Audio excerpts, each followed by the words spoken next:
அமெரிக்க Israel பயங்கரவாத போர் எதிர்த்து நிற்கும் ஈரானின் வீரம். தலைமை தோழர் நாதன், சிறப்புரை தோழர் மருதையன். நாள் 5/4/2026 ஞாயிற்றுக்கிழமை. நேரம் மாலை 6 மணி. இடம் படைப்பு குழுமம், பவர் ஹவுஸ், அம்பேத்கர் சிலை அருகில், கோடம்பாக்கம், சென்னை. அனைவரும் வருக. ட்ரைப்ஸ் நேயர்களுக்கு வணக்கம். இன்றைய நிகழ்ச்சியில் நம்மோடு பேச இடதுசாரி செயல்பாட்டாளர் தோழர் நாதன் அவர்கள் இணைந்துள்ளார். வாரங்களோடு பேசுவோம். தோழர் வணக்கம். வணக்கம் தோழர். பாஜகவோட வேட்பாளர் பட்டியல் அது வெளியிட்டதே தாமதமாக தான் வெளியிட்டாங்க. அது வெளியிட்டதுலேருந்து பல சர்ச்சைகளை அது கிளப்பிட்டு இருக்குது. முக்கியமாக தமிழ்நாட்டுக்கு ஒரு பாஜகவோட முகமாக குறிப்பாக பல இளைஞர்களுக்கு ஒரு முகமாக அண்ணாமலை இருந்தார் அப்படின்னு பேசப்பட்டது. ரொம்ப என்ன சொல்கிறது, ஆளுங்கட்சிக்கு ஒரு பலமான விமர்சனங்களை வைக்கிறது, லைம் லைட்லேயே பாஜக வச்சுட்டு இருக்குது. இந்தமாரி வேலைகள்லாம் அவர் செஞ்சுட்டு இருந்தார். ஆனால் அவருக்கே சீட்டு இல்லை. அவர் மட்டும் இல்லாமல் அவரோட ஆதரவாளர்கள் யாரெல்லாம் இருந்தாங்களோ அவங்க யாருக்குமே சீட்டு இல்லை அப்படின்றது ஒரு பெரிய பிரச்சனையாக இருக்குது. அது மட்டும் இல்லாமல் வாங்கின தொகுதிகளும் ஏற்புடையதாக இல்லை அப்படின்ற மாரி ஒரு சாட்டிஸ்ஃபேக்ஷனான ஒரு டீலாக அது கிடையாது அதிமுக கூட அப்படின்ற ஒரு விமர்சனங்கள் வந்துட்டு இருக்குது. முதல் கட்டமாக அண்ணாமலை ஏன் இதிலேருந்து விலக்கப்பட்டார், அதுக்கான காரணம் என்ன, உங்கள் சோர்ஸ் என்ன சொல்கிறாங்க? அண்ணாமலை பொறுத்தவரை 2 விஷயம் இருக்குது. ஒன்று, அவர் தன்னை முன்னிறுத்தி கொண்ட ஒரு தலைவராக தமிழகத்தில் வளர்ந்தார். அதற்கு மோடி அமித்ஷாவினுடைய ஆசீர்வாதம் இருந்தது. இரண்டாவதாக, அப்படி வளர்ந்து வரும்பொழுது அவர் அதிமுகவை பகைத்து கொண்டு தனியாக 24 தேர்தலில் தனியாக போட்டியிட்டார். அதில் டபுள் டிஜிட்டு ஓட்டு வாங்கிட்டேன், மற்ற கூட்டணி கட்சிகள் வாக்கெல்லாம் சேர்த்து ஒரு பெரிய ஓட் ஷேர் வாங்கிட்டேன் அப்படின்னு தன்னை முன்னிறுத்தினார். ஆனால் ரிசல்ட் என்னமோ எதுவும் ஜெயிக்கலை. ஏடிஎம்கேவும் ஜெயிக்கலை, பிஜேபியும் ஜெயிக்கலை. அப்போ இவர் இப்போ ரவீந்திரன் துரைசாமி போன்ற பாஜக ஆதரவாளர்கள்லாம் எடப்பாடி 12%க்கு மேலே வாங்க மாட்டார், இப்படி தனியாக இருந்தால் தான் பிஜேபி வளர முடியும், இந்த பேப்பர்ஸ் எல்லாம் நாங்கள் டெல்லியில் வச்சு அவங்க ஏற்றுக்கிட்டாங்க, இப்படிலாம் உருட்டிகிட்டு இருந்தாங்க. அப்போ டெல்லி ஒரு வாய்ப்பு கொடுத்து பார்த்துச்சு. ஆனால் வெற்றி பெறலை. வெற்றி பெறாததுக்கு எதுக்கு பிரிஞ்சிருக்கணும்? அப்போ தமிழிசையாக இருக்கட்டும், எஸ்பி வேலுமணியாக இருக்கட்டும், அந்த சமயத்தில் என்ன பேசுனாங்க, கூட்டணி வச்சுருந்தா ஒரு 10 சீட்டு வரைக்கும் ஜெயிச்சிருப்போம் அப்படின்னு பேசுனாங்க. இது அண்ணாமலைக்கு ஒரு நெகட்டிவ் ஆயிடுச்சு. இவருடைய புள்ளி விவரங்கள், இவருடைய ரிப்போர்ட்டு படி அது தப்பாக நடந்திருக்கு அப்படின்னு சொல்லி. இது அமித்ஷா இவங்களுக்கெல்லாம் தெரியாமல் போகுமான்னு அப்படி சொல்ல முடியாது. கண்டிப்பாக தெரியும். தெரிஞ்சாலும் நான் ஜெயிக்க போகிறதில்ல, ஆனால் ஒரு தனியாக அட்டெம்ப்ட் எடுத்து ஒரு செல்வாக்கான கட்சியாக வளர முடியுமா, அப்படி ட்ரையல் பார்த்தாங்க. அடுத்து அதில் கற்றுக்கொண்ட பாடம் என்ன அப்படின்னு சொன்னால், தமிழ்நாட்டில் ஏடிஎம்கேயோட கூட்டணி வைத்து கொண்டால்தான் நம்ம இங்கே ஏதாவது சீட்டு கன்வெர்ட் ஆகும், இல்லைன்னா ஆகாது. அப்போ எடப்பாடியை இவர் தேவையில்லாமல் பகைத்து கொண்டார். எடப்பாடி இவர் மேலே கோவத்தில் தான் தனியாக பிரிஞ்சு போனார். அதனால் இவரை நீக்கினா தான் அவர் சேருவார்னு அவர் கண்டிஷன் போடுறாரு. எடப்பாடிக்காக தான் அண்ணாமலையை நீக்கிறாங்க, கட்சி தலைமை பொறுப்பில் நீக்கிறாங்க. அதிலிருந்தே அண்ணாமலைக்கு ஒரு சரிவு காலம் ஆரம்பிச்சிருச்சு. என்ன சரிவு காலம் ஆரம்பிச்சிருச்சுன்னா, அண்ணாமலை என்ன எதிர்பார்த்தாருன்னா, தன்னை ஒரு ராஜ்யசபா எம்பி ஆக்கி ஒரு சென்ட்ரல் மினிஸ்டர் ஆக்குவாங்க, இல்லை தேசிய செயலாளர்னு ஒரு 10-15 பேர் இருப்பாங்க, அப்படி ஏதாவது போஸ்ட்டு கொடுப்பாங்க, இப்படி ஒரு பெரிய போஸ்ட் நமக்கு கொடுப்பாங்க அப்படின்னு எதிர்பார்த்தாரு. ஒன்றும் தரலை. இவர் தமிழ்நாட்டில் எப்படி பேசப்பட்டார் அப்படின்னு சொன்னால், மீடியாக்களின் உதவியால் ப்ரெஸ் மீட்டில் ஏதாவது கான்ட்ரவர்சி ஏதாவது பேசுகிறது, வார் ரூம் அமைத்து கொண்டு தன்னை ப்ரொஜெக்ட் பண்ணுறது, எப்படி இன்றைக்கி விஜய்க்காக விர்ச்சுவல் வாரியர்ஸ் பண்ணுறாங்களோ அது மாதிரி அண்ணாமலைக்கு அவருடைய விர்ச்சுவல் வாரியர்ஸ் அப்படி பண்ணாங்களே தவிர களத்தில் ஒன்றும் அவருக்கு பெரிய ஆதரவோ அப்படிலாம் இல்லை. தேர்தல் முடிவுகளும் அதை தான் காட்டுச்சு. அவர் அப்போ தன்னை பிஜேபியை பொறுத்தவரை தன்னை முன்னிறுத்திக்கிறது அப்படின்றது மோடியினுடைய எறாவில் மோடியை மட்டும்தான் முகம். ஓரளவு யோகி ஆதித்யநாத் உத்தரப்பிரதேசத்தில் அவருடைய முகத்துக்கு இடம் கொடுக்குறாங்க. இது தவிர்த்து விட்டு பார்த்தீங்கன்னா மற்ற எல்லா ஸ்டேட்லேயும் சட்டமன்ற தேர்தலாக இருந்தாலும் அது மோடி தான். அதை மீறி இன்னொருத்தர் தனியாக வளரணும் அப்படின்னு சொன்னால் அதுக்கு மோடி அமித்ஷா ஓகே சொல்லணும். ஓகே சொன்னால் தான் நீங்கள் தலைவராக உங்களை முன்னிறுத்த முடியும். ஓ, அண்ணாமலை தமிழ்நாட்டின் முகமாக அடையாளப்படுறதே உங்களுக்கு விருப்பம் இல்லையா? அமித்ஷாக்கு முடியும் இல்லை, விருப்பம் இல்லைன்றத இல்லை, அவங்க ஆரம்பத்தில் சப்போர்ட் பண்ணாங்க, ஆசீர்வாதம் பண்ணாங்க, இவர் தனியாக போட்டிடுறதுக்கெல்லாம் ஓகே சொல்லிட்டாங்க. ஆனால் ரிசல்ட் இல்லை அப்படின்றது தான் இவர் மேலே வருது.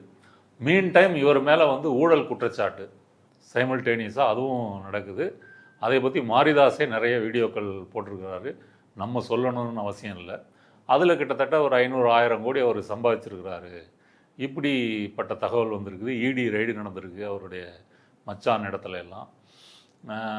இதையெல்லாம் சேர்த்து பார்க்கும்போது பாரதிய ஜனதாவில் வந்து இப்படி ஊழல் செய்வதற்கு அனுமதிப்பாங்களா அப்படின்னா ஒரு அளவு வரைக்கும் அனுமதிப்பாங்க. அனுமதிச்சுட்டு நம்ம கண்ட்ரோலில் வந்து அவங்க இருக்கணும் அப்படின்ற வரைக்கும் பார்த்துக்குவாங்க. ரொம்ப மக்களுக்கு தெரிகிற அளவுக்கு அது போயிடுச்சு அப்படின்னு சொன்னால் அது வந்து என்ன சொல்கிறது, அதில் அவரை வந்து கொஞ்சம் இறக்கிடுவாங்க, ப்ரொமோஷன் வந்து கொடுக்கறதுக்கு மாட்டாங்க. இப்போ உதாரணத்துக்கு வந்து மற்ற கட்சிகளில் இருக்கக்கூடியவங்கள்லாம் இடி ரைடு வந்த பிறகு பிஜேபிக்கு வந்து வராங்க. வந்த பிறகு அந்த வழக்குகள்லேருந்து விடுவிக்கப்படுறாங்க. பிஜேபியை பொறுத்த வரைக்கும் இப்போ பிஜேபியே இடி ரைடு விட்டு தான் எலக்ட்ரல் பாண்டில் வந்து நன்கொடையை வந்து திரட்டுது. அதுவே ஒரு மாபெரும் ஊழல் தான். ஆனால் அது கட்சிக்காக செய்யப்பட்ட ஊழல், தனிநபர்கள் வந்து செய்யலை, இப்படி நியாயப்படுத்துவாங்க. அந்த வகையில் பார்த்தா அண்ணாமலை வந்து அதில் ஒரு மைனஸ் ஆயிடுச்சா. இவர் வந்து திமுக ஊழல், திமுக ஃபைல்ஸ் வெளியிடுறேன் அப்படின்லாம் சொல்லிட்டு அண்ணாமலை ஃபைல்ஸ்ன்னு சொல்லக்கூடிய அளவுக்கு இவர் சேர்த்துட்டார். அடுத்ததாக போன வாட்டி நான் எவ்வளோ பெர்சன்டேஜ் வாக்கு வாங்கியிருக்கணும் அந்த அளவு சீட்டு வந்து ஏடிஎம்கே ஒதுக்கணும், நம்ம கேட்குற தொகுதிகளை வந்து ஒதுக்கணும், இப்படியெல்லாம் வந்து அண்ணாமலை விரும்பினார், கோரிக்கைகளை முன்வைத்தார் அப்படின்னு ஒரு பேச்சு இருந்தது. நயினார் நாகேந்திரனை பொறுத்த வரைக்கும் நம்ம அமித்ஷாஜி மூலமாக என்ன சீட்டு வருதோ அதை வாங்கிட்டு நம்ம வந்து போட்டியிடுவோம். எதாக இருந்தாலும் ஜிகிட்ட சொல்லி பார்த்துக்கலாம். அதே சமயம் எடப்பாடிக்கும் ஒரு வருத்தம் இருக்கக்கூடாது. எடப்பாடிகிட்டே நம்ம வந்து இணக்கமாக நடந்துக்கணும். அதே சமயம் தலைமையில் சொல்லியும் வாங்கணும். அவர் எடப்பாடி எதிர்த்து எல்லாம் எதுவும் வந்து சொல்லலை. அவருக்குன்னு ஒரு ஐடியாவோ அவருக்குன்னு ஒரு நோக்கம் கிடையாது. எடப்பாடி தான் முதலமைச்சர், அதிமுக தான் ஆட்சி அமைக்க போகுது, இதெல்லாம் சொல்லிகிட்டு இருந்தாங்க. மோடி சொல்லலைன்னு கேட்டால் இவர் சொல்கிறத வச்சு சமாளிப்பாங்க. இப்போ வேட்பாளர்கள் தெரிவுன்னு வரும்போது நயினார் நாகேந்திரன் என்ன பண்ணிட்டார் அப்படின்னு சொன்னால், தன்னுடைய செல்வாக்கை பயன்படுத்தி கொண்டு ஏற்கனவே தலைமையிடம் அதிருப்தியாக இருக்கக்கூடிய அண்ணாமலையும் சரி, அண்ணாமலை ஆதரவு பெற்ற ஆட்களுக்கு சீட்டும் இல்லாமல் அவங்க தெரிவும் செய்யப்படாமல் வந்து ஒரே அடியாக முடிச்சிட்டாரு. பொதுவாக தேசிய கட்சிகள் காங்கிரஸ் பிஜேபின்னு எடுத்துக்கிட்டிங்கனாலே வந்து கோஷ்டி பூசல் தான் அதிகமாக இருக்கும். அது பொதுவான காங்கிரஸ்லாம் இருக்கும், பிஜேபியில் அப்படி கிடையாது. பிஜேபி வந்து ஒரு உறுதியான கட்சி இந்த மாதிரிலாம் இருக்கே. இப்போ நீங்கள் இப்போ ஒன்றிய அரசே எடுத்துக்கிட்டிங்கன்னா நிதின் கட்காரி ஒரு தனி கோஷ்டி, அவர் வந்து ஆர்எஸ்எஸோட இணக்கமாக உள்ளவர். மோடிக்கும் அமித்ஷாவுக்கும் நிதின் கட்காரிக்கும் வந்து ஆகாது. மோடிக்கு வந்து 70 வயசு மேலே ஆயிடுச்சு, அவர் வந்து மார்க்க பந்துவாக போயிடணும், அதுக்கு அடுத்த பிரதமர் வந்து நிதின் கட்காரி அப்படிலாம் வந்து பேசுனாங்க. அது எல்லாமே அங்கே இருக்குது. மோடியே வந்து ஒரு கோஷ்டி பூசலின் விளைவாக தான் மற்றவங்களையெல்லாம் சாய்த்து விட்டு அவர் பிரதமர் வேட்பாளராக வந்தார். குஜராத் முதலமைச்சரானதே அப்படி தான். அந்த கேசுபாய் பட்டேல் அப்படின்றவர் நீக்கி விட்டு அதுக்கு பிறகு தான் இவர் முதலமைச்சராக வராரு. அத்வானியை தள்ளி வச்சுட்டு இவர் வராரு. அவங்கள விட இவர் தீவிர இந்துத்துவம் பேசக்கூடிய தலைவர் அப்படின்ற முறையில் தான் வராரு. அண்ணாமலையெல்லாம் இதை ட்ரை பண்ணாமல் இல்லை. மைக்கேல்பட்டி விஷயமா இருக்கட்டும், திருப்பரங்குன்றமாக இருக்கட்டும், இதிலெல்லாம் தன்னை ஒரு தீவிர இந்துத்துவ தலைவராக தான் முன்னிறுத்தி கொண்டார்.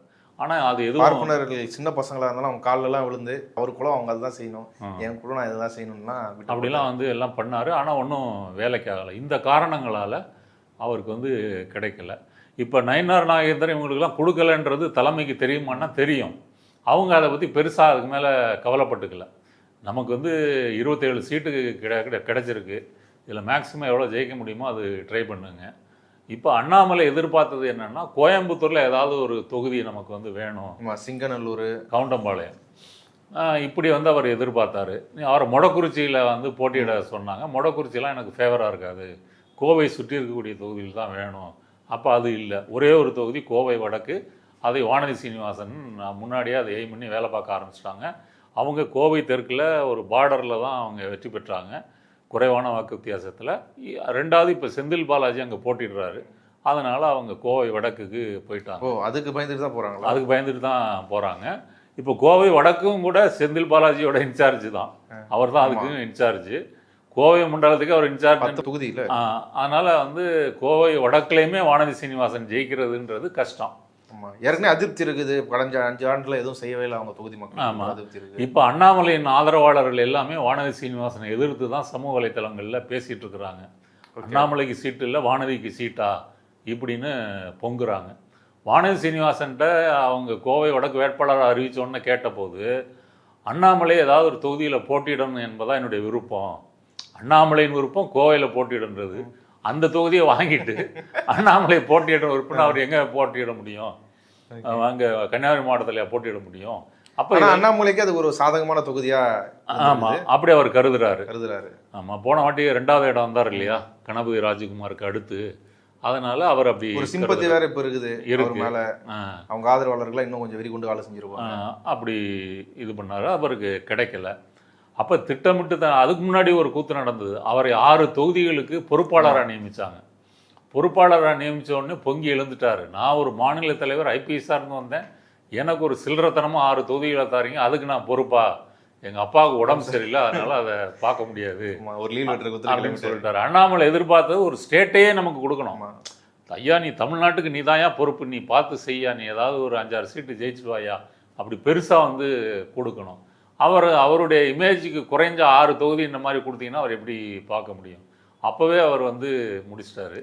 இப்போ எடப்பாடியை பொறுத்த வரைக்கும் அண்ணாமலைக்கு வந்து சீட்டு கொடுக்கக்கூடாது அப்படின்ற முறையிலேயே வந்து இந்த தொகுதி அரேஞ்ச்மெண்ட் வந்து முடிஞ்சு. கோவையில் ஒரே ஒன்று கொடுத்ததுன்றது காரணமே அண்ணாமலைக்கு வாய்ப்பு கிடைக்கக்கூடாது அப்படின்றது. நயினார் நாகேந்திரன் அதை விரும்புகிறாரு. சவுத்தில் புதுக்கோட்டை இந்த பக்கம்லாம் அதிகம் தொகுதிகள் வாங்கி விட்டு கோவையில் வந்து கம்மியான சீட்டு வாங்குவதற்கு காரணம் அண்ணாமலையும் அவருடைய ஆதரவாளர்களை போட்டியிடக்கூடாது. இப்போ அண்ணாமலையுடைய ஆதரவாளர் பார்த்தீங்கன்னா அமர் பிரசாத் ரெட்டி, அவர் தளியில் போட்டியிட்டதாக இருந்துச்சு, நம்ம ட்ரைப்ஸ்லேயே பேசியிருக்கிறோம், அவருக்கு சீட்டு இல்லை. அடுத்து வினோஜ் செல்வம், அவருக்கு சீட்டு இல்லை. அஸ்வத்தாமன், அவருக்கு சீட்டு இல்லை. எஸ்ஜி சூர்யா, அவருக்கு சீட்டு இல்லை. இப்படி அண்ணாமலையின் ஆதரவாளர்கள் எல்லாம் ஓரங்கட்டப்பட்டாங்க. அண்ணாமலை வந்தபோது எப்படி கேடி ராகவன் போன்ற பலரும் வந்து ஓரங்கட்டப்பட்டாங்களோ, பொன் ராதாகிருஷ்ணன், அப்படி பல கோஷ்டி இருந்தது இல்லை, வானதி சீனிவாசன், தமிழ் கொஞ்சம் சைடில் தான் ஹெச்ராஜா, எல்லாருமே வச்சுட்டு இவர் தனி ட்ராக் ஓட்டிகிட்டு இருந்தார்.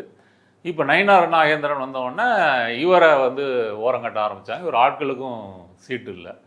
இப்போ ஒரு கேள்வி எழுது, சரி இதெல்லாம் வந்து நயினார் நாகேந்திரன் முடிவெடுத்தாரா, இது தலைமைக்கு தெரியாதா? தலைமைக்கு வந்து இதில் நம்ம வந்து ஜெயிக்க போகிறதில்ல அப்படின்றது அமித்ஷாவுக்கு தெரியும். எல்லாம் ரிப்போர்ட்ஸ் போயிருக்கும், டேட்டா எல்லாம் போயிருக்கும், சர்வே அக்செப்ட் பண்ணிக்கிறாங்களா? ஆமாம். அப்போ ஏடிஎம்கேவோட சேர்ந்ததே அவங்க காரணம் வந்து ஏதாவது வந்து நம்ம சீட்டு ஜெயிக்கணும் அப்படின்றதுக்காக தான் சேர்றாங்க. சட்டசபையில் நம்ம ஆட்கள் இருக்கணும். போன வாட்டி 4 இருந்து இந்த வாட்டி அதிகப்படுத்தணும் அப்படின்றதுக்காக தான் சேர்றாங்க. இருந்தாலும் இன்றைக்கி திமுகவினுடைய செல்வாக்கு வளர்ச்சி, ஏடிஎம்கே வந்து இப்போ சசிகலா தனியாக போட்டிடுறது, டிடிவி தினகரன்லாம் வந்து உள்ளுக்குள்ளே வெறுப்பையும் வெளியே வந்து நட்பையும் காமிக்கிற மாதிரி கூட்டணிக்குள்ளே வந்தது. இப்படி பல பிரச்சனைகள் இருக்குல்ல, அன்புமணி, டாக்டர் ராமதாஸ் பிரச்சனை, இதையெல்லாம் இது பார்க்கும்போது அவங்களுக்கு வந்து என்ன ட்ரெண்டுன்றது தெரியாமல் இருக்காது. சரி, அதனால் ஒரு அளவுக்கு மேலே அவங்க இதில் வந்து தலையிட்டு இந்த கூட்டணியில் ஒரு கான்ஃபிடண்டான கட்சின்னு எதுவுமே அப்படி வந்து இல்லை. அப்படி இருக்கும்போது இதுக்கு மேலே வந்து அமித்ஷாலாம் தலையிட்டு பண்ணுறதுக்கு ஒன்றும் இல்லை. அதனால் அவங்க வந்து ஒரு சுதந்திரம் கொடுத்துருப்பாங்க. அப்புறம் இவங்க கொடுத்த லிஸ்ட்டை வந்து ஓகேன்னு சொல்லியிருப்பாங்க. இதை வச்சு நயினார் நாகேந்தர் வச்சு செஞ்சுட்டாரு. எப்படி திருநெல்வேலிக்கு வந்து 4 கோடி ரூபாய் வந்துச்சுன்னு அண்ணாமலை போட்டு கொடுத்தாரோ, ஆமாம், அதுக்கு நயினார் நாகேந்தர் இப்போ வந்து பழி வாங்கிட்டாரு. இது அண்ணாமலை பொறுத்த வரைக்கும், அவருடைய ஆதரவாளர்களை பொறுத்த வரைக்கும். இல்லை, அவர் தன்னோட வந்து தனி கட்சி ஆரம்பிக்கிறதாகவும் பேச்சுவார்த்தைகள் ஈடுபட்டதில்லை, அது என்ன ஆச்சு? அந்த முயற்சி என்ன? இல்லை, அப்படி ஒரு முயற்சியோ விருப்பமோ அண்ணாமலைக்கு இருந்தது என்பது உண்மைதான். நீ இன்னும் கொஞ்சம் ஃப்ளாஷ்பேக் போனீங்கன்னா, ரஜினி கட்சி ஆரம்பிக்கும் போது அதில் வந்து அண்ணாமலை சேருவதாக இருந்து, அண்ணாமலை தான் முதலமைச்சர் கேண்டிடேட்டு அப்படிலாம் இருந்துச்சு பிஜேபி ஸ்பான்சர்ஷிப்பில். அந்த அர்ஜுன் மூர்த்தின்றவர் பிஜேபியிலேருந்து போனார் இல்லையா, அதை போகல. அண்ணாமலையை பொறுத்த வரைக்கும் அந்த தனி கட்சின்றது வந்து விஜய் வருகைக்கு முன்னாடி வரைக்கும் ஓகே, ஒரு சின்ன ஸ்பேஸ் இருந்தது. விஜய் வந்த பிறகு அண்ணாமலையெல்லாம் லாஸ்ட் பெஞ்சில் தான் இருக்க முடியுமே தவிர முன்னாடி வர முடியாது. விஜய் வந்து அவருக்குள்ள அந்த ஸ்டார் இமேஜ், அந்த நட்சத்திர வழிபாட்டில் அவருடைய கவரேஜ் வளர்ச்சி என்பது அதிகமானதுனால இவர் வந்து அதுக்கு மேலே அவர் முயற்சி பண்ணலை. இரண்டாவதாக நீங்கள் ஒரு ஆளுகின்ற பிஜேபி மத்திய அரசு, அதனுடைய அதிகாரம் என்ன வேணால் செஞ்சுக்கலாம். இப்போ நீங்கள் அண்ணாமலை வந்து ஊழல் செய்து சம்பாதித்ததே இடி ரைடு வரும் அப்படின்னு சொல்லி தானே முதலாளிகள்கிட்ட மிரட்டி தானே பணம் வாங்கி அவர் ஊழல் செஞ்சுருக்கிறாரு. இப்படி தான் மாரிதாஸ் தன்னுடைய வீடியோக்களில் சொல்கிறாரு. அதுக்கு வந்து அமர் பிரசாத் ரெட்டி வந்து வசூலிக்கிற ஒரு ஏஜெண்டாக இருந்தார். அப்படிலாம் விட்டுட்டு ஒரு அதிகாரம் இல்லாத ஒரு தனி கட்சி போவாரா?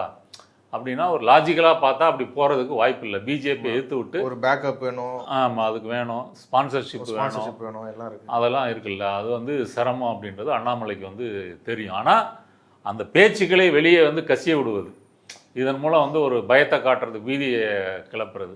நீங்கள் பிஜேபியோடைய வரலாற்றிலே எடுத்து பார்த்தீங்கன்னா அப்படி பிஜேபியை எதிர்த்து பிஜேபியிலேருந்து பிரிந்து வந்த கட்சி அப்படின்னே ஒன்று கிடையாது. அப்படிப்பட்ட முயற்சிகள்லாம் ஒன்று காங்கிரஸில் சேருவாங்க, அதுதான் அதிகபட்ச ஆப்ஷன். தனி கட்சிலாம் ஆரம்பிச்சு அப்படிலாம் பண்ண முடியாது. ஃபுல்லாக அது ஆர்எஸ்எஸ் உடைய கண்ட்ரோலில் இருக்கிறதுனால, கண்ட்ரோல் மீன்ஸ் வந்து அதனுடைய நிர்வாகம் அப்படி இருக்கிறதுனால அது வந்து செய்ய முடியாது. முன்னாடி வந்து பல பேர் பால்ராஜ் மதோக்குன்னு ஒருத்தர் இருந்தார், அவரெல்லாம் அப்படி முயற்சி பண்ணாங்க, இந்து மகா சபைன்னு நினைக்கிறேன். அந்த முயற்சிகள்லாம் வந்து தோல்வியடைகிறதுக்கு காரணம் வந்து இவங்க ஸ்ட்ரக்சரலாக வந்து இந்த நெட்வொர்க் வந்து பலமாக இருக்கிறது தான். அதனால் அண்ணாமலை வந்து அப்படி ஒரு கசியை விட்டு தான் அப்படி பார்த்தாரு. அப்படியும் வந்து அவருக்கு எதிர்பார்த்த மாதிரி தலைமை அவருக்கு முக்கியமான சீட்டோ பதவியோ கொடுக்கலை. இப்போ கடைசியாக அண்ணாமலையினுடைய நிலைப்பாடு என்ன அப்படின்னா, நான் ஒரு பூத் ஏஜெண்டாக இருந்து வேலை செய்கிறேன் அப்படின்ற லெவலுக்கு வந்து வந்துட்டார். வெளியே பேட்டி கொடுக்கும்போது பார்த்தீங்கன்னா பழைய வீரம் கோபம் அதெல்லாம் இப்போ வந்து இல்லை. இப்போ ஒரு ரொம்ப அமைதியானவரா, ஒரு பல்லு பிடுங்கின பாம்பு மாதிரி, பல்லு பிடுங்கின பாம்பு மாதிரி அப்படி மாறிட்டார். மாறிட்டு வந்து நான் வந்து எடப்பாடி முதலமைச்சருக்காக வேலை செய்வேன், அதிமுக வேட்பாளர்களுக்காக வரைஞ்சிக்கிட்டு வேலை செய்வேன், பூத் ஏஜெண்டாக கூட வேலை செய்வேன் இப்படின்னு வந்து சொல்கிறார். இதுக்கு மேலே ஒருத்தர் அவமானப்படுத்த முடியாது. ஆமாம், இதுக்கு மேலே அவமானப்படுத்த முடியாது. இப்போ பீயூஷ் கோயல்லாம் வந்து பாண்டிச்சேரியிலேருந்து ஹெலிகாப்டரில் வரவழைத்து இவரை கன்வின்ஸ் பண்ணலாம் பார்த்தாங்க. நீங்கள் வந்து இதில் மொடக்குறிச்சியில் போட்டிடுங்கலாம் சொல்லி பார்த்தாங்க. அவர் வந்து முடியலை அப்படின்ட்டாரு. எனக்கே சீட்டு இல்லை, அப்புறம் என் ஆதரவாளருக்கு சீட்டு இல்லை, இருந்தான்னா இல்லாமல் போனான்னு அதை பற்றியும் அவர் கவலைப்படுற அளவுக்கு நல்லவர் கிடையாது. இல்லை, அதுக்கும் அவர் வந்து அவருக்கு சீட்டு ஒதுக்குறது, இந்த அலாட்மெண்ட்லாம் பட்டியல் வெளியிடுறதுக்கு தாமதமானதுக்கு அது ஒரு காரணம், முக்கியமான காரணம். கடைசி நேரம் வரைக்கும் கன்வின்ஸ் பண்ணியிருக்காங்க. ஏற்கனவே என்டிஏ கூட்டணியில் வந்து நான் சொன்னது போல் ராமதாஸ் ஒரு பிரச்சனை, அடுத்தது சசிகலா ஒரு பிரச்சனை, தினகரன் ஓபிஎஸ் இவங்க ஒரு பிரச்சனை, இப்போ பிஜேபியில் அண்ணாமலை ஒரு பிரச்சனையா அப்படின்னா அது இன்னும் எல்லா பிரச்சனைகளும் சேர்த்து பார்த்தா அந்த கூட்டணி வந்து வேலைக்கு ஆகாதுன்னு நிலைமை வந்துடும்.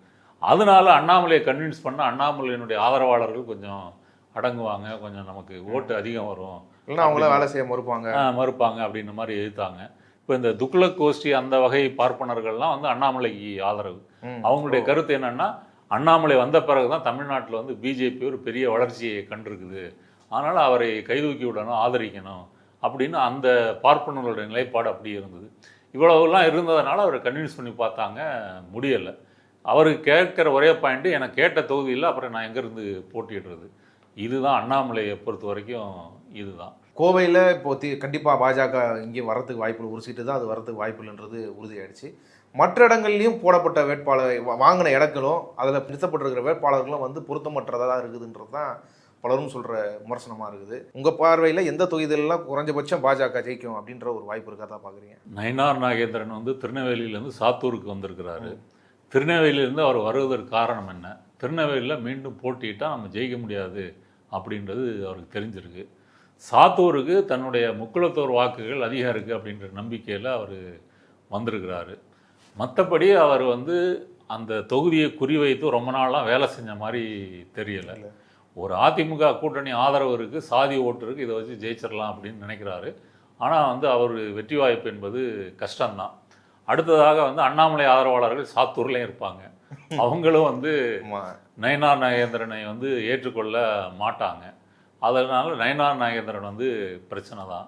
அதற்கு அடுத்தபடியாக வந்து எல்முருகன் வந்து இதில் அவினாசியில் போட்டிடுறாரு. எல்முருகன் வந்து பாராளுமன்ற தேர்தலில் போட்டிடுறாரு, ராஜ்யசபா எம்பியாக இருக்கிறாரு, அப்புறம் அமைச்சராக இருக்கிறாரு. இவ்வளோலாம் இருந்துக்கிட்டு திரும்பவும் எம்எல்ஏ எலெக்ஷனுக்கு ஏன் போட்டிடுறாரு அப்படின்னா, தமிழ்நாட்டில் வந்து ஒரு தலைவராகணும், ஒரு ஆளாகணும் அப்படின்னு அவராக இருந்தாலும் சரி, தமிழிசையாக இருந்தாலும் சரி, எல்லாருக்குமே அப்படி ஒரு ஆசை இருக்குது. ஓகே, அதனால தொடர்ந்து படையெடுக்கிறாங்க. ஒன்றிய இணையமைச்சர் பகுதி இதெல்லாம் வேணாம், 10-11 இருக்க விரும்பல, ஆளாக இருக்கணும் அப்படி வந்து விரும்புகிறாங்க. அவர் வந்து அவினாசியில் போட்டிடுறாரு. அவருக்கும் வந்து வெற்றி வாய்ப்பு என்பது சிரமம்தான். எப்படி சொல்கிறீங்க? அவர் இணையமைச்சர், அங்கே கம்யூனிட்டி கால்குலேஷன் எல்லாமே இருக்குது. அது போன வாட்டி வந்து உதகமண்டலத்தில் போட்டிட்டார், ஆராசாவை எதிர்த்து வெற்றி பெற முடியலை. அப்படி அவர் தலைவராக இருந்தபோது தான் வேல் யாத்திரையெல்லாம் ட்ரை பண்ணார், அதுவும் ஒன்றும் செல்ஃப் எடுக்கலை. எல்முருகனை பொறுத்த வரைக்கும் ஒரு விசுவாசமான ஒரு ஆர்எஸ்எஸ்னுடைய இதை சேர்ந்தவர். அப்படி வச்சு தான் அவருக்கு பொறுப்பு இதெல்லாம் கொடுக்குறாங்க.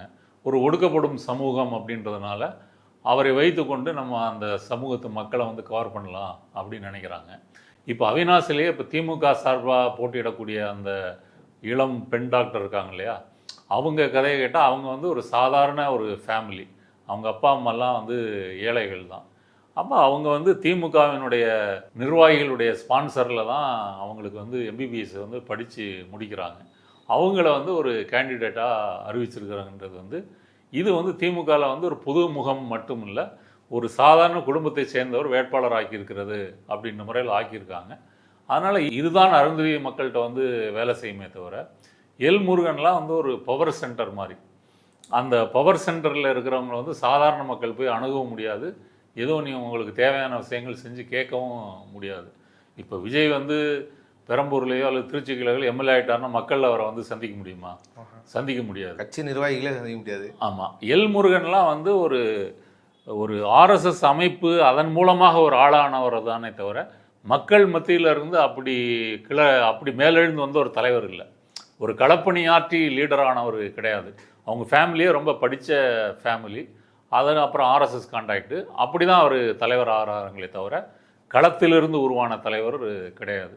அவருக்கு வெற்றி வாய்ப்பு என்பது வந்து சிரமம் தான். ஓகே, உங்கள் தமிழிசை சவுந்தரராஜன் மயிலாப்பூர் தொகுதி, அதுக்கு முன்னாடி பக்கத்தில் கோவை வடக்கு இருக்கேன், வானதி சீனிவாசன்.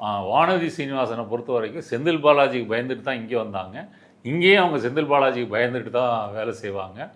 செந்தில் பாலாஜி வந்து உள்ளாட்சி தேர்தலையே வந்து கோவை பகுதியில் வந்து ஜெயிக்க வச்சார்.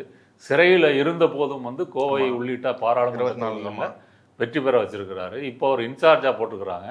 அவருடைய வேலை முறைக்கு பயந்துட்டு தான் எப்படியாவது அவர் அந்த இடி கேஸில் வந்து உள்ளே வைத்து 400 நாட்களுக்கு மேலே சிறையில் வைத்திருந்து பார்த்தாங்க. அப்படி இருந்தும் கோயம்புத்தூரில் வந்து கணபதி ராஜ்குமார் ஜெயிச்சிட்டாரு. இதையெல்லாம் வைத்து பார்க்கும்போது வானதி சீனிவாசன் வந்து ரொம்ப கடுமையாக போராட வேண்டியிருக்கும். அவங்க தொகுதி மாறினதே வந்து ஒரு வீக்னஸ் தானே. ஒரு தொகுதியை வின் பண்ணியிருக்கீங்க, அங்கே வந்து நீங்கள் மக்கள் பணியாற்றி கான்ஃபிடென்ட்டாக இருந்தால் அங்கேயே வந்து போட்டியிருக்கணும். எப்படி நயினார் வந்து தொகுதி மாறுறாரோ அதே மாதிரி இவங்களும் மாறியிருக்காங்க. இதுல இருந்து என்ன தெரியுதுன்னா, ஜெயிச்ச பாரதிய ஜனதா எம்எல்ஏக்கள் யாரும் அந்த தொகுதியில் பேர் எடுக்கலை அப்படின்றது இதுல இருந்தே தெரியுது. அடுத்தது நீங்கள் கேட்ட தமிழிசை, மயிலாப்பூரை பொறுத்த வரைக்கும் பார்ப்பனர்கள் ஓட்டு ஓரளவு சைஸபிளாக இருக்குது. அதை வைத்து கொண்டு நம்ம வந்து ஆளாயிரலாமா அப்படின்னு அவங்க நினைக்கிறாங்க. இதில் ஒரு கூத்து பார்த்தீங்கன்னா, பிஜேபியிலேருந்து அஃபிஷியலாக வேட்பாளர் பட்டியல் அறிவிக்கிறதுக்கு முன்னாடியே எடப்பாடி கூட வேனில் ஏறி பிரச்சாரத்தை ஆரம்பிச்சிட்டாங்க. அப்போ வந்து இதுலேருந்து என்ன தெரியுதுன்னா, முன்னாடியே கேண்டிடேட் லிஸ்டெல்லாம் அவங்களுக்கு தெரிஞ்சிருக்கு. அது அண்ணாமலைன்னு ஒரு ஆளுக்காக கொஞ்சம் தாமதமாயிருக்கு அப்படின்றதுனால அதை புரிஞ்சுக்கிட்டு அவங்க முன்னாடியே பண்ணுறாங்க. அப்போ இவங்க இதுலேருந்து என்ன தெரியுதுன்னா, அவங்க வந்து பாரதிய ஜனதாவில் அவங்க ஒரு தனி கோஷ்டி. நீங்கள் ஒரு சாதாரண ஒரு நிர்வாகி வந்து அப்படி இப்போ இடையில பிஜேபியில் ஏதோ ஒரு தொகுதியில் ஒருத்தர் வந்து வேட்பாளராக மனு தாக்கல் செய்தார்னு சொல்லி நயினார் நாகேந்திரன் வந்து அவரை நீக்கம் செய்திருக்கிறார். இப்போ ஆக்சுவலாக தமிழிசை நீக்கி இருக்கணும். ஏன்னா கட்சி அறிவிக்கிறதுக்கு முன்னாடி நீங்கள் வேனில் ஏறி வந்து பிரச்சாரம் பண்ணியிருக்கிறீங்க. அப்போ ஏன் நீக்க முடியாதுன்னா, அவங்க ஒரு கோஷ்டி 2 ஸ்டேட்டில் கவர்னராக இருந்திருக்காங்க, தமிழ்நாட்டுக்கு தலைவராக இருந்திருக்காங்க, தாமரை மலர்ந்தே தேருன்னு பிரச்சாரம் பண்ணியிருக்கிறாங்க. அவங்க மயிலாப்பூரில் வந்து போட்டியிடுவாங்க. இப்போ தமிழிசைக்கு எதிராக பார்ப்பனர்கள்ட்ட வந்து எஸ்வி சேகரே பேசுவார். ஓகே, அப்படி அதனால் வந்து மயிலாப்பூர்லேயும் வந்து தமிழிசை வந்து செல்ஃப் எடுக்கிறது சிரமம். போன வாட்டி தென் சென்னையில் வந்து சுற்றி பிரச்சாரம் பண்ணாங்க, ஆனாலும் வேலைக்கு ஆகலை. எனக்கு என்ன புரியலை அப்படின்னா, இவங்க தமிழ்நாட்டில் பிஜேபியோடைய ஸ்ட்ரென்த் என்னன்னு தெரியுது, இருந்தும் திரும்ப திரும்ப இப்படி இவங்க போட்டிடுறதுக்கு காரணம் என்ன? எம்பியில் ஜெயிச்சா ஒரு அமைச்சராக முடியும், எம்எல்ஏவாக ஜெயிச்சா ஒரு கால் கூட்டணி ஆட்சி அப்படி ஏதாவது வந்துச்சுன்னா நம்ம ஒரு பவர் சென்டர் ஆகிடலாம். அப்படி வந்து அந்த அதிகாரத்தை வந்து மனதில் வைத்து கொண்டே தொடர்ந்து முயற்சி செய்கிறாங்க. அவங்களும் வந்து அவங்கள பொறுத்த வரைக்கும் அவங்க தலைவராக இருக்கும்போது வந்து அவங்களுடைய சாதி ஆட்களை இப்போ நிறைய நிர்வாகிகள் ஆக்குறது, தன்னை வந்து ஒரு நாடார்களின் முகமாக காண்பித்து கொண்டது, இதெல்லாம் அவங்க வந்து செஞ்சாங்க. சாதி மதம்லாம் பார்க்க மாட்டோம் அப்படின்னு சொல்லிட்டு இதெல்லாம் எல்லாருமே செய்கிற மாதிரி அவங்களும் செஞ்சாங்க. இதுதான் தமிழிசை பொறுத்த வரைக்கும். ராமசீனிவாசன் தொகுதியில் வந்து சௌராஷ்டிரா மக்களே அவருக்கு ஓட்டு போட மாட்டாங்க அப்படின்ற மாதிரி பலரும் சொல்கிறாங்க. பாஜக வாக்காளர்களே பாஜக ஓட்டு போட மாட்டாங்க. ராமசீனிவாசனும் ஏற்கனவே எம்பி தேர்தலில் நின்று தோற்று போனவர் தான், அவருக்கு சீட்டு கிடைச்சிருக்கு. அவரும் வந்து வெற்றி பெறுவது சிரமம். திருச்செந்தூரில் KRM ராதாகிருஷ்ணன் அப்படின்றவர் போட்டிடுறாரு. அவர் வந்து ஹிஸ்ட்ரி ஷீட்டர் அப்படின்னு சொல்கிறாங்க. A+ கேட்டகரி ரவுடி, ரெண்டு தடவை அவர் மேலே குண்டாஸ் போட்டிருக்கிறதா சொல்கிறாங்க. அப்போ பாரதிய ஜனதா கட்சி என்பது வந்து இந்த மாதிரி கிரிமினல்கள் வந்து அங்கே உடனடியாக அங்கே சீட்டு கிடைக்கும் அப்படின்றதுக்கு இது ஒரு உதாரணம். மற்ற வேட்பாளர்கள்லாம் சொல்லிக்கொள்கிற அளவுக்கு வந்து ஃபேமஸ் இல்லை. சிலர் என்ன சொல்கிறாங்க அப்படின்னு சொன்னால், பாரதிய ஜனதா ஒரு பெரிய பணக்கார கட்சின்றதுனால இந்த தேர்தல் செலவுக்காக வந்து ஒரு தொகுதிக்கும் பணத்தை கொடுப்பாங்க. ஆமாம், அந்த பணத்தை வாங்கிட்டு செட்டில் ஆயிடலாம் அப்படின்றதுக்காக பல பேர் வேட்பாளராக நிற்கிறாங்க. ஓகே, அவங்க ஜெயிக்கணுன்றது விருப்பம் கிடையாது, விருப்பம் செலவு பண்ணாமல் பாதி எடுத்து வச்சு இல்லை, விருப்பம் இல்லை, ஜெயிக்க முடியாதுன்றது யதார்த்தம். ஓகே ஓகே, அந்த யதார்த்தத்தை புரிந்து கொண்டு முடிஞ்ச வரைக்கும் அந்த காசு அமைக்கிட்டு செட்டில் ஆயிடுவோம் இப்படின்ற முறையில் பல பேர் நிற்கிறாங்க. புதுக்கோட்டையில் 3 தொகுதி கொடுத்துருக்குறாங்க. புதுக்கோட்டையில் எங்கே பாஜகவுக்கு எங்கெங்கே ஓட்டு இருக்குது, ஏதாவது ஒரு அடிப்படை இருக்கா? இப்போ நீங்கள் கோவையில் இருக்குது, கன்னியாகுமரியில் இருக்குது அப்படின்னு சொன்னால் அதில் ஒரு லாஜிக் இருக்குது. புதுக்கோட்டையில் 3 சீட்டு கொடுக்க வேண்டிய அவசியம் என்ன? சமயத்தில் எடப்பாடியும் ஒரு வேலை பார்த்துருக்குறாரு. நம்ம எதெல்லாம் வந்து ஜெயிக்க முடியாது, ரொம்ப டஃப்பான தகுதியோ அதெல்லாம் வந்து நயனா நாகேந்திரனுக்கு பெருந்தன்மையாக கொடுத்துருக்குறாரு. அடுத்த வாட்டி பார்கெனிக்கு ஸ்ட்ரைக் ரேட் நல்லா இருக்கு. இப்போ புதுக்கோட்டையில் வந்து ராமச்சந்திரன் ஒருத்தர் போட்டிடுறாரு. அடுத்த தலைவர் ரேஸில் வந்து அவர் தான் இருக்கிறாரு, பாஜகவோட மாநில தலைவர் அப்படின்னு சொல்கிறாங்க. என்ன பின்னணி என்னன்னு தெரியல. எப்படி இருந்தாலும் நயனா நாகேந்திரனுடைய இந்த தேர்தல் ரிசல்ட்டுக்கு பிறகு அவருடைய தலைமைக்கு ஒரு கேள்விக்குறி வரும். நல்லா பெர்ஃபார்ம் பண்ணியிருந்தாருன்னா நீடிக்கலாம், ரொம்ப மோசமாக தோற்று போயிட்டார் அப்படின்னா அவரை மாற்றணுன்ற கோரிக்கை வந்து வரும். மற்ற வேட்பாளர்கள்லாம் சொல்லிக்கொள்கிற மாதிரி நம்ம வந்து தெரியல. அது பிஜேபி வட்டாரத்தில் மட்டும் அறியப்பட்டவர்கள் தானே தவிர மக்கள் மத்தியில் அறிமுகமானவங்க கிடையாது. கருநாகராஜனுக்கு சீட்டு கொடுக்கல, அவர் அண்ணாமலை ஆதரவாளர். அதனாலேயே வந்து ஒரு பாலியல் புகார்லாம் இது பண்ணி அவரை ஓரம் கட்டிட்டாங்க அப்படி சொல்கிறாங்க.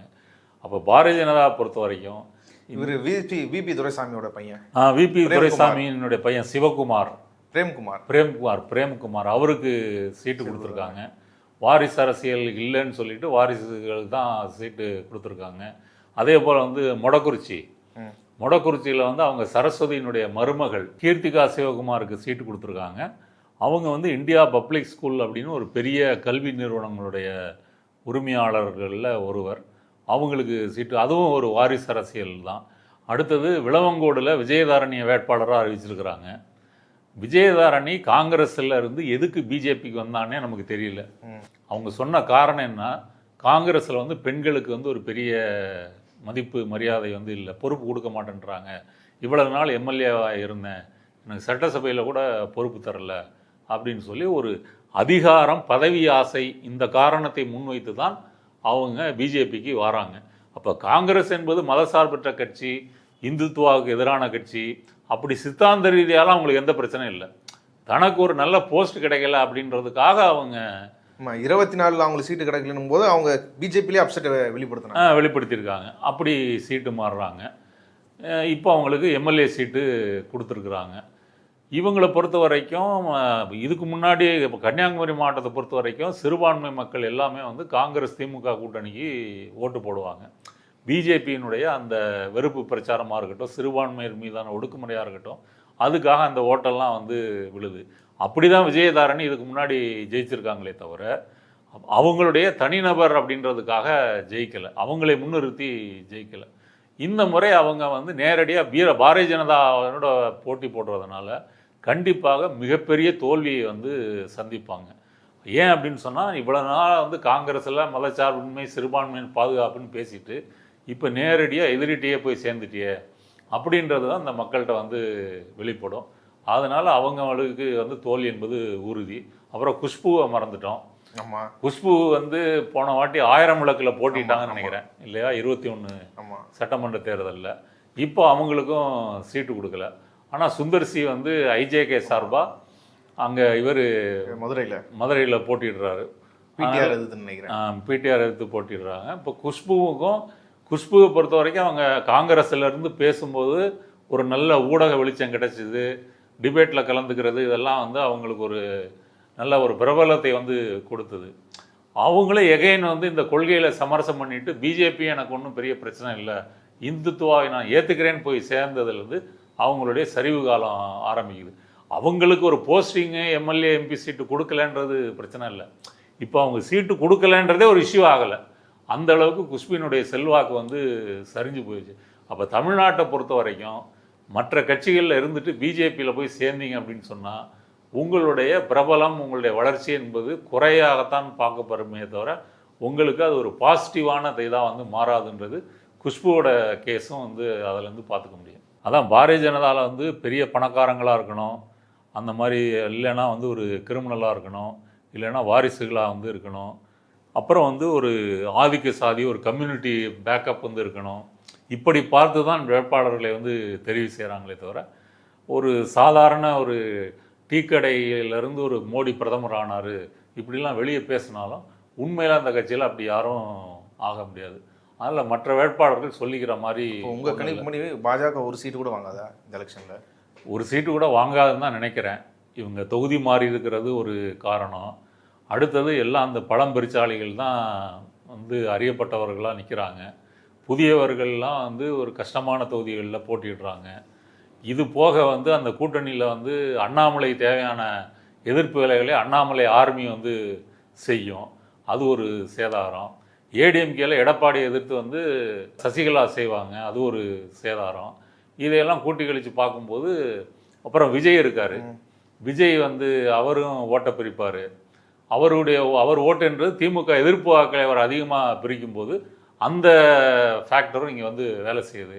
அப்போ எல்லாம் கூட்டி கழித்து பார்த்தீங்கன்னா பாரதிய ஜனதா முன்ன இருந்ததை விட இன்னும் கம்மியாக தான் அதில் பெர்ஃபார்ம் பண்ணும் அப்படின்னு உறுதியாக சொல்லலாம். இப்போது அதே சமயம் இந்த பக்கம் காங்கிரஸ் அவங்கள பார்த்தாலும் அவங்க பட்டியல் விடுறதுக்கும் வந்து ரொம்ப தாமதமாச்சு. மேலூர் தொகுதி இன்னும் நிரப்பப்படாமல் இருக்குது. அங்கே என்ன சிக்கல் இருக்குது? இப்போ வரைக்குமே அந்த கட்சியோட முகமாக அறியப்படக்கூடியவர்கள் ஜோதிமணி உட்பட பலரும் இன்னும் அதிருப்தியை வந்து வெளிப்படுத்திட்டு இருக்கிறாங்க, கட்சியின் மீதான அதிருப்தியை.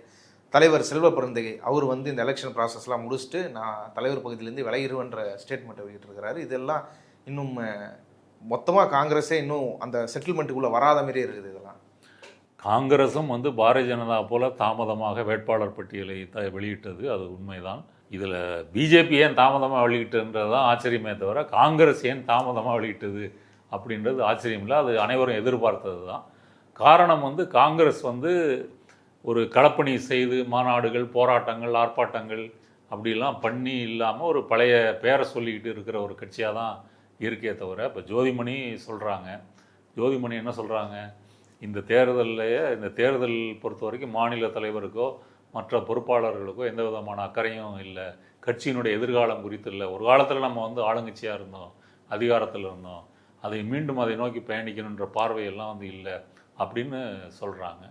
சரி, இப்போ ஜோதிமணியோ மாணிக்கம் தாகூரோ அல்லது மற்றவர்களோ இந்த மாதிரி ராஜேஷ்குமாரோ இவங்கெல்லாம் வந்து இந்த மோடி 2014 ஆட்சிக்கு வந்த பிறகு இந்த 10 ஆண்டுகளில் தமிழ்நாட்டில் காங்கிரஸை வளர்க்கிறதுக்கு என்ன பண்ணாங்க, எத்தனை புதிய மாணவர்கள், தொண்டர்கள், இளைஞர்களை வந்து சேர்த்துருக்காங்க, என்ன போராட்டம் பண்ணியிருக்காங்க, என்ன மாநாடு நடத்தியிருக்காங்க. இப்போ திமுக எவ்வளோ மாநாடு நடத்தியிருக்குது, விசிக எவ்வளோ மாநாடு நடத்தியிருக்குது, கம்யூனிஸ்ட்டுகள் என்ன பிரச்சனை வந்தாலும் போராட்டம் பண்ணுறாங்க. அப்படி எதுவுமே பண்ணாமல் திமுகவின் முதுகில் ஏறி சவாரி செய்யக்கூடியது மட்டும்தான் இவர்கள் செய்கிறாங்க. இப்போ இந்த 28 தொகுதிகளே வந்து எவ்வளோ நாள் இழுத்தாங்க. எங்களுக்கு வந்து ஒரு ராஜ்யசபா அதை உறுதி பண்ணிவிட்டு 28 கூட ஒரு 3 சீட்டு போன தேர்தலோட அதிகம் வாங்கிட்டு தான் இது பண்ணியிருக்கிறாங்க. ஆனால் அங்கே வந்து வேட்பாளர் போடுறதுல அவ்வளவு சண்டைகள், பிரச்சனைகள் அது வந்து நடக்குது. ஜோதிமணியினுடைய அதிருப்தி வந்து அவங்கள போன்றவர்களுடைய ரெக்கமெண்டேஷன் வந்து அங்கே இல்லை. ஓகே, இப்போ செல்வ பெருந்தகை மற்றவர்கள்லாம் அவங்க சொன்னதை தான் போட்டிருக்கிறதா அவங்களுடைய குற்றச்சாட்டு. இப்போ தேர்தல்னு வந்து வேட்பாளர்கள்னு அறிவிச்சாச்சு. அப்போ அவங்கள எப்படி வெற்றி பெற வைக்கிறது அப்படின்றத விட்டுட்டு தன்னுடைய இதெல்லாம் வந்து பேசுகிறது இருக்கு இல்லையா. 30 வருஷமாக நான் காங்கிரஸ் கட்சியில் இருக்கிறேன் அப்படின்லாம் சொல்கிறாங்க. இப்போ இவங்களுக்கு சீட்டு கிடைச்சதுன்றது ராகுல் காந்தியினுடைய ரெக்கமெண்டேஷன் தான் இவங்களுக்கு மாணிக்கம் தாகூருக்கெல்லாம் கிடைக்குது. அந்த நெருக்கத்தை வைத்து தான், அது தப்புன்னு நம்ம சொல்லலை. ஆனால் நீங்கள் ஒரு கட்சியில் அறிவித்த பிறகு ஒற்றுமையாக இருந்து வேலை பார்த்து கூட்டணிக்காக வேலை பார்க்குறத விட்டுட்டு இப்படி நீங்கள் எதிராக அறிக்கை விடுறது இருக்கு இல்லையா. இப்படி விட்டாங்கன்னா அப்புறம் இப்போ வேலை பார்க்க போகிற திமுக தொண்டர்கள் அதுக்குள்ளேயே உங்களுக்குள்ளே அப்படி நீங்கள் வந்து ஒரு சண்டை இருக்கிற மாதிரி காமிச்சிக்கிட்டீங்க அப்படின்னு சொன்னால் அது களத்தில் வந்து ஒரு மைனஸ் ஆகும்ல. இது தலைவர் வந்து பதவி விலகிடுவேன் தேர்தல் முடிஞ்சோன்னு சொல்கிற அளவுக்கான அங்கே. ஆமாம், அதுவே ஒரு பிரச்சனை தானே. அதாவது ஒரு தேர்தல் முடிஞ்ச பிறகு சொல்லியிருந்தா கூட அது ஒரு பெரிய பிரச்சனை இல்லை. இப்போ தேர்தலுக்கு முன்னே அப்போ என்னென்னா அந்த அளவு ஒரு மேலே ப்ரெஷரு. நீங்கள் யோசிச்சு பாருங்கள், மாணிக்கம் தாகூர், அப்புறம் பிரவீன் சக்கரவர்த்தி, ஜோதிமணி இவங்கெல்லாம் ஆரம்பத்தில் வந்து ஆட்சியில் அதிகாரத்தில் பங்கு அப்படின்னு கிளப்பி விட்டாங்க இல்லையா. அப்போல்லாம் பொது வெளியில் வந்து செல்வ பெருந்தகை எவ்வளோ கஷ்டப்பட்டார். இதை வந்து இதில் எனக்கு ஆதரவு இல்லை, உடன்பாடு இல்லை அப்படின்லாம் சொல்ல முடியலை. அவங்க மேலே நடவடிக்கை எடுக்க முடியலை. ஆக்சுவலாக ஒரு மாநில தலைவர் அப்படின்னு சொன்னால் நடவடிக்கை எடுத்துருக்கணும் இல்லை. அப்போ அந்த அதிகாரம் இல்லாமல் இந்த இதெல்லாம் வந்து பார்த்துட்டு இருக்கக்கூடிய ஒரு தலைவராக தான் அவர் இருந்திருக்காரு. இவங்களுடைய குற்றச்சாட்டை அவர் திமுகவுக்கு நெருக்கமாக இருக்கிறாரு. திமுக கூட்டணியில் இருந்துட்டு அப்புறம் நெருக்கம் இல்லாமல் எப்படி இருக்க முடியும்? ஆளூர் ஷானவாஸ் சொன்ன மாதிரி அப்படி சொல்கிறாங்க. அதில் அவர் இந்த பஞ்சாயத்து எல்லாம் பார்த்து 28 சீட்டு வாங்கி வேட்பாளர் அறிவித்த பிறகு அவர் ஃபைனலாக சொல்லிட்டார், இதுக்கு மேலே நான் உங்களுக்கு இடையூறாக இருக்க மாட்டேன், நீ தேர்தலுக்கு பிறகு ராஜினாமா பண்ணிவிட்டு ஸ்ரீபெரும்புதூர் மக்களோட நான் வாழ்கிறேன் அப்படின்னு வந்து சொல்கிறாரு. அப்போ ஒரு மாநில தலைவர் அப்படின்ற அந்த பெரிய பதவியை ஒருத்தர் வேணான்னு சொல்கிறார் அப்படின்னு சொன்னால் அந்த கட்சி வந்து என்ன மாதிரி நிலைமையில் இருக்குது அப்படின்னு புரிஞ்சுக்கலாம். இப்போ இவங்க எல்லாருக்காக திமுக தான் வேலை செய்து அவங்களை வந்து ஜெயிக்க வைக்க போகுது. இப்போ மேலூருக்கு அறிவிக்கிறது கூட என்ன பிரச்சனைன்னு கேட்டிங்கன்னா, அது மாணிக்கம் தாகூருடைய வேட்பாளரா இல்லை கார்த்தி சிதம்பரத்தினுடைய வேட்பாளரா அப்படின்றது அங்கே போயிட்டுருக்கோம். அது இன்னும் முடிவாகலையா. நம்ம பேசிகிட்டு இருக்கும்போது ஒரு வேளை முடிவாயிடுச்சா என்னன்னு தெரியலை. அதனால் காங்கிரஸ் பொறுத்தவரை என்னுடைய கருத்து என்னென்னா, அவர்கள் உண்மையிலேயே இப்போ ராகுல் காந்தி இந்துத்துவத்துக்கு எதிராக பேசுகிறாரு, எஸ்ஐஆருக்கு எதிராக பேசுகிறாரு, மோடி அமித்ஷாவுக்கு எதிராக பேசுகிறாரு, ஆர்எஸ்எஸ்க்கு எதிராக பேசுகிறாரு அப்படின்னு சொன்னால் அந்த மாதிரி ஒரு பயணத்தில் மக்கள் மத்தியில் பிரச்சாரம் செய்து போராட்டங்கள் நடத்தி மாநாடு நடத்தி அப்படியே கட்சியை வளர்க்க வேண்டுமே தவிர தேர்தல் சமயத்தில் மட்டும் அதிகாரம் ஆட்சியில் பங்கு அப்படின்ட்டு பேசுகிறதுனால எந்த பலனும் இல்லை. இப்போதைக்கு 12 எம்எல்ஏக்களுக்கு திரும்ப சீட்டு கொடுத்துருக்காங்க. மிச்சவங்கள்லாம் புதுமுகங்கள் கொடுத்துருக்காங்க. புதுமுகங்கள்னு சொன்னால் வரவேற்கணும். ஆனால் ஜோதிமணி வந்து அந்த புதுமுகங்கள்லாம் கொஞ்ச நாள் கட்சியில் இருந்தவங்களுக்கு சீட்டு கொடுத்துருக்காங்க. உதாரணத்துக்கு நம்ம பெண்ணகரத்தில் வந்து ஜி.கே. மணியனுடைய மகன் திருக்குமரனா அவருக்கு சீட்டு கொடுத்துருக்காங்க. அவர் வந்து சமீபத்தில் தான் காங்கிரஸில் சேர்ந்துருக்காரு, அவருக்கு சீட்டு கொடுத்துருக்காங்க அப்படின்றாங்க. இது வந்து காங்கிரஸில் பல முறை நடந்திருக்க. இப்போ காங்கிரஸ்லேருந்து பிஜேபி போனால் பிஜேபியில் டிக்கெட்டுக்கு கொடுப்பாங்க, பிஜேபியிலேருந்து காங்கிரஸுக்கு வந்தால் காங்கிரஸ் சீட்டு கொடுக்கறதும் வழமையான ஒன்று தான். இவரை பொறுத்த வரைக்கும் அவர் ஒரு ஜி.கே. மணின்னு பாட்டாளி மக்கள் கட்சியுடைய ஒரு தலைவராக இருந்திருக்கிறாரு. ஜி.கே. மணியுடைய கணக்கு என்னென்னா, இனிமேல் நம்ம பாமகவில் நமக்கு வந்து எதிர்காலம் இல்லை, நம்ம பையனையாவது ஒரு காங்கிரஸில் சேர்த்து விட்டோம் அப்படின்னு சொன்னால் ஒரு ஆளாயிட்டு போகிறான். ரெண்டாவது அவர் வந்து தமிழக திரைப்பட தயாரிப்பாளர் சங்கத்தினுடைய தலைவராகவும் இருக்கிறாரு. அவர் அப்போ அதை மீன் பண்ணி ஜோதிமணி சொல்கிறாங்க. சரி, அப்படியே வச்சுக்கிட்டா கூட மற்றவங்கள்லாம் புதியவர்கள் போட்டிருக்காங்களே, அப்போ புதியவர்களுக்கு வாய்ப்பு கொடுக்கறது அதுவும் பிரச்சனை, பழையவர்கள் கொடுத்தா அவங்களுக்கு ஏன் கொடுக்குறீங்க அப்படின்ற மாதிரி இப்படி ஒரு இது இருக்குது. சரி, இதையெல்லாம் மீறி ஒரு வழியாக வேட்பாளர் பட்டியல் அறிவிச்சாச்சு, கூட்டணியும் அறிவிச்சாச்சு. இதுக்கு மேலே வந்து களத்தில் போய் சந்தித்து எப்படி வெற்றி பெறணும்னு பார்க்க வேண்டியதுன்னு தவிர இந்த மாதிரி சர்ச்சைகளை வந்து காங்கிரஸ் வந்து தவிர்க்கணும். இனிமேல் இது போன்ற அறிக்கைகள் வந்து வெளிவந்ததுன்னா அது கண்டிப்பாக களத்தில் வந்து ஒரு சோர்வை வந்து தரும். இப்போ திமுக தொண்டர்களுக்கு அது சோர்வை தராது, காங்கிரஸில் இருக்கக்கூடிய குறைவான எண்ணிக்கையில் இருந்த தொண்டர்கள் கூட ஒரு ஒத்துசைந்து வேலை செய்வதற்கு இடையூறாக இருக்கும். அதனால் இதெல்லாம் ஓரங்கட்டிட்டு அவங்க ஒரு பொது நோக்க நலனை முன்னிட்டு வந்து தேர்தலில் கவனம் செலுத்தணும் அப்படின்றதான் என்னுடைய கருத்து. இவ்வளவு நேரம் பல்வேறு விஷயங்கள் குறித்து உங்கள் கருத்துக்களை பகிர்ந்து கொண்டதுக்கு நன்றி. நன்றி.